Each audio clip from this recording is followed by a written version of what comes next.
Hi friends, welcome to Krishna's story time. Srikrishna ഭഗവാനിൽ അനുഗ്രഹീതരായ എല്ലാ സജ്ജനങ്ങൾക്കും കൃഷ്ണാസ് സ്റ്റോറി ടൈമിലേക്ക് സ്വാഗതം. കൃഷ്ണായനം കഥ കേൾക്കാം. കൃഷ്ണായനം എന്ന ഈ പുസ്തകത്തിൻ്റെ രചയിതാവ് തുളസി കോട്ടുക്കൽ, പബ്ലിഷേഴ്സ് ഹരിശ്രീ ബുക്സ് പുനലൂർ, ഓഡിയോ കൃഷ്ണകുമാരി. കൃഷ്ണായനം കഴിഞ്ഞ ദിവസം നമ്മൾ പ്രദ്യുമ്ന ജനനമാണ് പകുതി വായിച്ചു വച്ചിരുന്നത്. അതിൻ്റെ മുഴുവൻ ഭാഗം ഇന്നത്തെ വീഡിയോയിലൂടെ കേൾപ്പിക്കുന്നു. അതിനു മുൻപായി ഈ ചാനലിലേക്ക് ആദ്യമായി എത്തുന്നവരും ഇതുവരെയും വീഡിയോ സബ്സ്ക്രൈബ് ചെയ്യാത്തവരുമെല്ലാം ഒന്ന് സബ്സ്ക്രൈബ് ചെയ്തുകൊണ്ട് വീഡിയോ കേൾക്കുക. നിങ്ങളുടെ ലൈക്ക്, ഷെയർ, കമൻ്റ് എന്നിവ നൽകി ഈ ചാനലിനെ സപ്പോർട്ട് കൂടി ചെയ്യുക. കൃഷ്ണായനം കേൾക്കുന്ന എല്ലാവർക്കും ഹൃദയം നിറഞ്ഞ നന്ദി അറിയിക്കുന്നു. ഇന്നത്തെ ഭാഗത്തിലേക്ക്. ഓം ശ്രീകൃഷ്ണ പരമാത്മനേ നമഃ. പ്രദ്യുമ്ന ജനനം തുടർച്ച. ക്ഷമാപണത്തോടെ കേശവൻ പറഞ്ഞു, പ്രിയേ, ഇവിടെ വന്നിട്ടും നിന്നരികിലെത്തുവാൻ തെല്ലിട വൈകി, ക്ഷമിക്കുക. മഹാദേവൻ നിന്റെ അഭിലാഷ പൂർത്തീകരണത്തിന് അനുഗ്രഹം തന്നിട്ടുണ്ട്. സൗഖ്യമായി വസിച്ചാലും.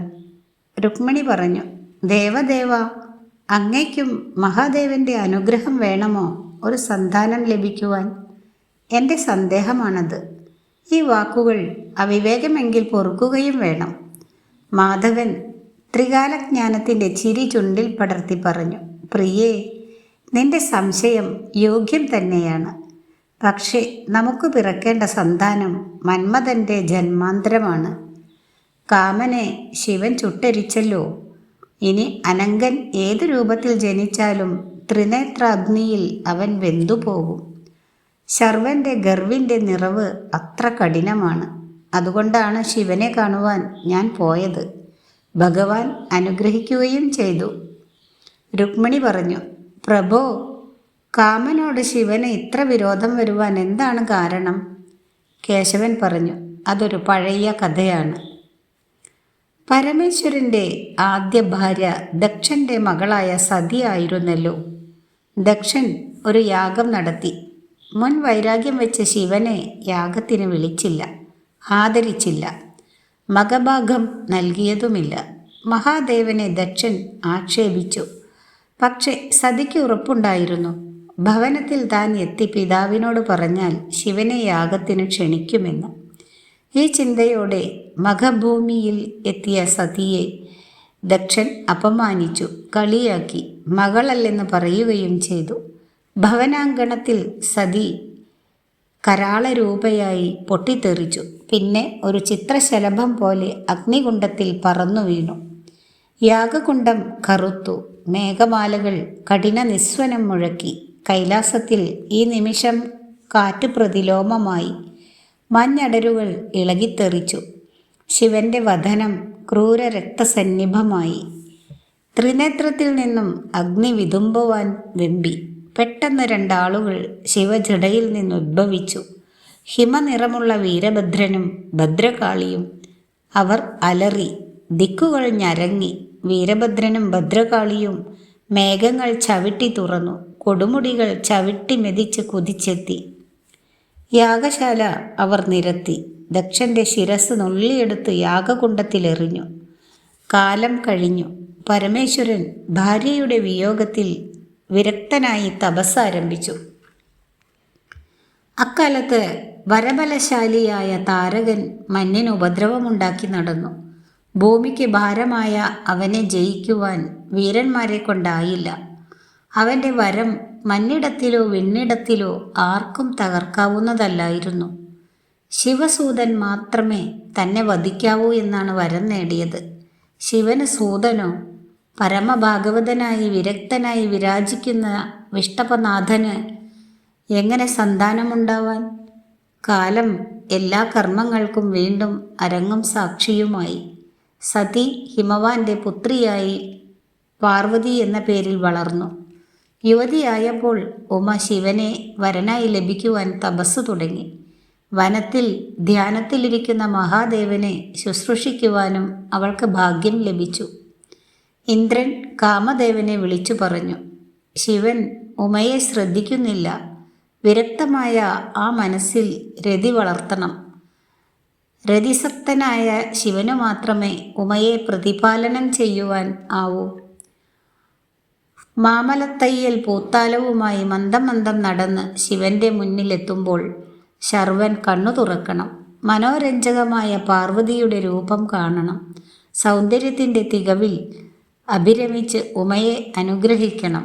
അതിന് ശിവന്റെ മനസ്സ് ചലിക്കണം. അത്രയേ വേണ്ടൂ. കാമദേവൻ ആ കാര്യമേറ്റു.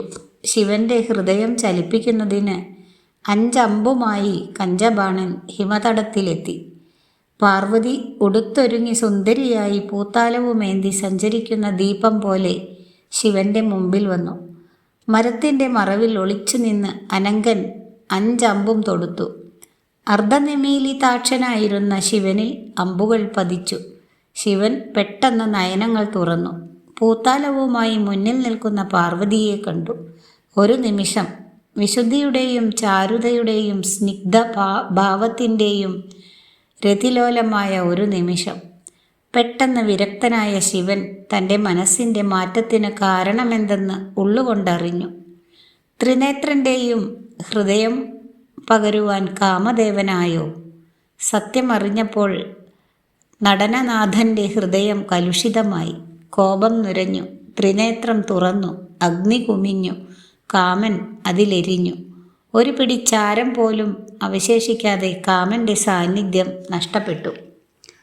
വിവരമറിഞ്ഞ രതി ഭഗ്നാശയായി തന്നെ വിധവയാക്കരുതെന്ന് അപേക്ഷിച്ച് ശിവനെ സമീപിച്ചു. മനസ്സലിഞ്ഞ മഹാദേവൻ അന്ന് വരം നൽകി. കേശവൻ്റെ മകനായി കാമദേവൻ ജനിക്കും. നിന്റെ കലുഷിത മറക്കുകയും ചെയ്യും. നിന്റെ കലുഷിത മാറുകയും ചെയ്യും. ആ വരം സഫലമാകുവാൻ പോവുകയാണ്. കേശവൻ രുക്മിണിയോട് കഥകൾ പറഞ്ഞു. ദിവസങ്ങൾ കഴിഞ്ഞു. രുക്മിണി ഗർഭം ധരിച്ചു. ആ വാർത്ത ദ്വാരകയിൽ സന്തോഷത്തിൻ്റെ പനിനീരുമായിട്ടാണ് വന്നത്. യാദവ ഗൃഹങ്ങളിൽ വാർത്തയെത്തി. കേശവന് ഒരു മകൻ പിറക്കുവാൻ പോകുന്നു. കൃഷ്ണൻ ബദരികാശ്രമത്തിൽ തപസ്സിരുന്നതിന് ശേഷം ജനിക്കുന്ന കുട്ടിയാണ്. അസാധാരണ പ്രഭാവം ആ കുട്ടിക്കുണ്ടാവും എന്ന് തീർച്ചയാണ്. രുക്മിണിക്ക് ഗർഭം പൂർണ്ണമായി. മുഖം അസാധാരണമായ ഒരു തേജസ്സിൽ വിളങ്ങി. ഭൗതികതയുടെ ഏറ്റവും പൂർണ്ണമായ അവസ്ഥയാണ് രുക്മിണിയുടെ ഗർഭത്തിൽ ഉൾക്കൊള്ളുന്നത്. രുക്മിണിയുടെ പ്രസവത്തിന് എല്ലാവരും കാത്തിരുന്നു. കാലമെത്തിയപ്പോൾ രുക്മിണി പ്രസവിച്ചു. മനോഹര തേജസ്സുള്ള ഒരാൺകുട്ടി. വിടരുവാൻ വെമ്പുന്ന താമരപ്പൂവിൻ്റെ നിറമുള്ള ഒരു കുമാരൻ. രാത്രിയിലും ഉറക്കം മാറ്റിവെച്ചിരിക്കുന്ന യാദവരുടെ സൗധങ്ങളിൽ വാർത്തയെത്തി. രുക്മിണി പ്രസവിച്ചു. പ്രസവത്തിൻ്റെ ആലസ്യത്തിൽ രുക്മിണി മയങ്ങി. കാലത്തിൻ്റെ ഗതി പൂർണ്ണമാവാൻ സൂതികാകർമ്മത്തിൽ ഏർപ്പെട്ടിരുന്ന തോഴിമാരും മയങ്ങി. അല്പം കഴിഞ്ഞപ്പോൾ സൂതിക കർമ്മിണികൾ ഉണർന്നു. ചുറ്റും നോക്കിയ അവർ ഞെട്ടിപ്പോയി. കുഞ്ഞിനെ കാണുവാനില്ല. അവർ തിരയുവാൻ ഇടമെങ്ങുമില്ല. മാറത്തലച്ച് അവർ കരഞ്ഞു. ശബ്ദം കേട്ട് രുക്മിണി ഉണർന്നു. എന്താണ് കാരണം? മയക്കത്തിൻ്റെ ലാസ്യത്തിൽ വിദർഭ രാജകുമാരിക്ക് ഒന്നും മനസ്സിലായില്ല. മാതൃത്വം ചുരന്നപ്പോൾ രുക്മിണി മുല നൽകുവാൻ കുഞ്ഞിനെ തിരക്കി. സൂതികൾ ബോധം കെട്ടു വീണു. ധൈര്യം അവലംബിച്ച് ഒരു തോഴി പറഞ്ഞു, ദേവി, നീ മയങ്ങിയതുപോലെ കഠിനമായ ഉറക്കം ഞങ്ങളെയും ബാധിച്ചു. ഉണർന്നു നോക്കിയപ്പോൾ അവിടുത്തെ മകനെ കാണുവാനില്ല. ഒരു നിമിഷം രുക്മിണി ഞെട്ടി വിറച്ചിരുന്നു. കരയുവാൻ പോലും ആവാതെ വേദന ഘനീഭവിച്ച് രുക്മിണി അന്താളിച്ചിരുന്നു. തോഴിമാരുടെ നിലവിളി കേട്ട് ദേവകി ഓടി വന്നു. സത്യം ധരിച്ച് ദേവകിയും ഞെട്ടിപ്പിടഞ്ഞു. കേശവൻ വിവരമറിഞ്ഞു വന്നു. മകനെ കണ്ട് ദേവകി ഹൃദയം പൊട്ടി ചോദിച്ചു, കേശവ, എൻ്റെ കുഞ്ഞെവിടെ? ഇതാ അവൻ്റെ അമ്മയ്ക്ക് ശബ്ദം പോലുമില്ല. കൃഷ്ണ, നിനക്കറിയാത്തതാണോ കാര്യം? വളരെ ശാന്തനായി കേശവൻ പറഞ്ഞു, സാരമില്ലമ്മേ, കുഞ്ഞിനെ തിരികെ ലഭിക്കും. കേശവൻ തുടർന്നു. അമ്മേ, കാലത്തിൻ്റെ ഗതി സൂക്ഷ്മമാണ്. ഭൗതികതയിൽ ഉത്കണ്ഠ പാടില്ല. എല്ലാം വരേണ്ടതുപോലെ വന്നു ചേരും. ഒന്നും ഒഴിവാക്കുവാൻ മർത്യന് കഴിയുകയില്ല. വിധിയുടെ വിഹിതമാണ് ഇതെന്നോർത്ത് സമാധാനിക്കൂ. രുക്മിണിയെയും കേശവൻ ആശ്വസിപ്പിച്ചു.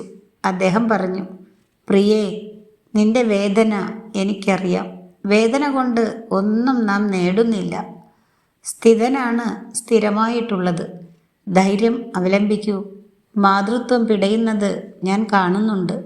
അതിനുള്ള പരിഹാരവും എൻ്റെ കണ്ണുകളിൽ തെളിയുന്നു. പക്ഷേ നീ കുറെ ക്ഷമിക്കണം. കാലത്തിൻ്റെ ഗതി പൂർണ്ണമാവാതെ മകനെ ലഭിക്കുകയില്ല. മാധവൻ്റെ വാക്കുകൾ അവരിൽ അമൃതായി. മകൻ എങ്ങനെ നഷ്ടപ്പെട്ടു എന്ന് കേശവൻ വ്യക്തമാക്കിയില്ല. അത് ചോദിക്കുവാനുള്ള ധൈര്യം രുക്മിണിക്കുമില്ല. കാലത്തിൻ്റെ പുകമറ ഏശാത്ത കേശവന് എല്ലാം അറിയാമല്ലോ. അവൾ സമാധാനിച്ചു. രുക്മിണി പിഞ്ചോമനയെ കാണുവാൻ നിറകണ്ണുമായി കാത്തിരുന്നു. നിശയുടെ നിശബ്ദതയിൽ രുക്മിണി ഹൃദയം പിടയുന്നത് മാധവൻ അറിയാമായിരുന്നു. വേദന കടിച്ചു തിന്ന് രുക്മിണി ദിവസങ്ങൾ തള്ളി നീക്കി. മാധവനെ കാണുമ്പോൾ രുക്മിണി ചിരിക്കുവാൻ ശ്രമിക്കും. പക്ഷെ അത് ചിരിയാവുന്നില്ലെന്ന് മാധവൻ അറിയാം. എങ്കിലും രുക്മിണിയെ കേശവൻ സന്തോഷിപ്പിക്കും. ഒരു ദിവസം രുക്മിണി കേശവനോട് പറഞ്ഞു, ദേവാ, എൻ്റെ മകനെ കാണാതെ കണ്ണുകൾ ഉഴറുകയാണ്, നെഞ്ച് കഴയ്ക്കുകയാണ്. പുത്രദർശനത്തിനുള്ള ഭാഗ്യം അടിയനുണ്ടാവുമോ? കേശവൻ രുക്മിണിയുടെ കബരിയിൽ മൃദുവായി തലോടിക്കൊണ്ട് പറഞ്ഞു, ദേവി, നിന്റെ മകൻ മരിച്ചിട്ടില്ല. അവൻ എവിടെ വളരുന്നുവെന്ന് മാത്രം ചോദിക്കരുത്. കാലത്തിൻ്റെ കർമ്മം പൂർണ്ണമായി വരുന്നതേയുള്ളൂ. കാലം തന്നെ എല്ലാത്തിനും സാക്ഷിയായി ഭവിക്കും. അതുവരെ കാത്തിരിക്കുക മാത്രമേ മാർഗമുള്ളൂ. രുക്മിണി മാധവൻ്റെ മാറിടത്തിൽ ആശ്വാസം കണ്ടെത്തി. ഇതോടുകൂടി ഈ ഭാഗം അവസാനിച്ചിരിക്കുന്നു. അടുത്ത ഭാഗം അടുത്ത ദിവസം കേൾപ്പിക്കാം. ഇന്നത്തെ വീഡിയോ ഇവിടെ അവസാനിപ്പിക്കുകയാണ്. വീഡിയോ ഇഷ്ടമായാൽ എല്ലാവരും ഒന്ന് ലൈക്ക് ചെയ്യുക. എല്ലാവർക്കും ഗുരുവായൂരപ്പൻ്റെ അനുഗ്രഹം ഉണ്ടാവട്ടെ. Thank you.